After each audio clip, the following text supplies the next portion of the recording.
در قصر تنیس شهر دوشنبه اولین روز قهرمانی تاجیکستان عاید به جودو در سال 2022 برگزار شد.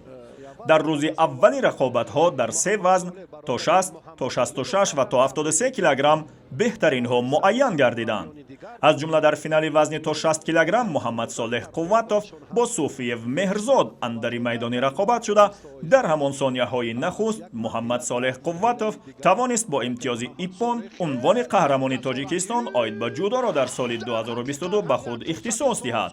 مهرزاد صوفیف صاحب مدال نقره شده. ایدیبک امیرشاه و محمد رضا قوتوف سزاوار مدال های برنجی گردیدند.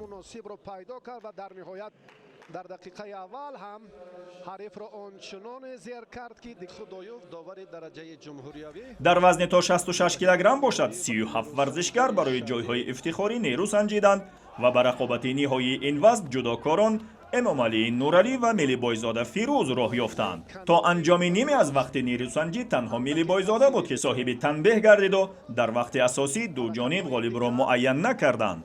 در گلدن سکور یا همان امتیاز طلایی پس از گذشت تقریبا 3 دقیقه امام علی نورعلی صاحب امتیاز طلایی و عنوان قهرمان تاجیکستان در وزن تا 66 کیلوگرم در سال 2022 گردید. فیروز ملی بایزاده نایب قهرمان شده. بهرام صوفیف و ابوبکر شرف به مدال های برنجی قهرمانی تاجیکستان در این وزن گردیدند. مرحله حساس و نهایتاً در نیروسنجی های نهایی وزن 73 کیلوگرم که از همه بیشتر یعنی 39 نفر جودوکار اشتراک داشتند، دو پهلوان نامدار کشور محمد شریف نجمیدینov و نوروز کریمزاد راه یافتند. این دو ورزشگر طول 4 دقیقه رقابت پرشدت انجام داده امتیاز به دست نآوردند و کار به امتیاز طلایی کشیده شد.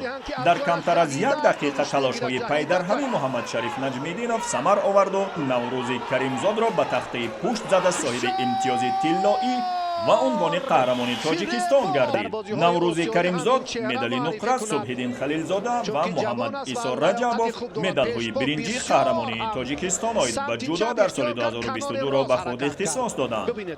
یادآور میشویم نتیجه های این ورزشگران در رده‌بندی جمهوریوی تاثیر گذاشته. جودوکاران برای جای یکم 1000 امتیاز، برای جای دوم 700 و برای جای سوم 500 امتیاز دریافت میکنند.